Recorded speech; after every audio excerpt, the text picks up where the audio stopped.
కుదిరితే పరిగెత్తు, లేకపోతే నడు. అది చేత కాకపోతే పాకుతూ పో. ఒకే చోట అలా కదలకుండా ఉండిపోకు. ఉద్యోగం రాలేదని, వ్యాపారం దెబ్బతిందని, స్నేహితుడు ఒకడు మోసం చేశాడని, ప్రేమించిన వాళ్ళు వదిలి వెళ్ళిపోయారని అలా ఉండిపోతే ఎలా?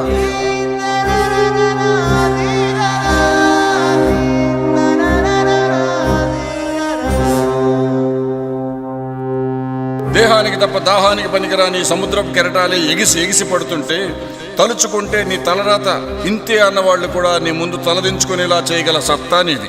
అలాంటిది ఇప్పుడు వచ్చిన కాస్త కష్టానికి తల వంచేస్తే ఎలా? సృష్టిలో చలనం ఉన్నది ఏది ఆగిపోకూడదు. పారే నది, వీచే గాలి, ఊగే చెట్టు, ఉదయించే సూర్యుడు అనుకున్నది సాధించాలని నీలో కసికసిగా ప్రవహిస్తుంది, ఆ నెత్తురుతో సహా. ఏది ఆగిపోవటానికి వీల్లేదు. లే, బయలుదేరు.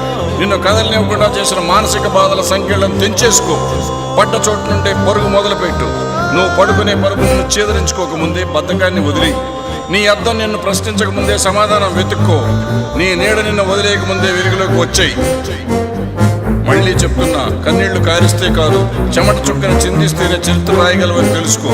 చదివితే పదాలు మాత్రమే, ఆచరిస్తే అస్త్రాలు.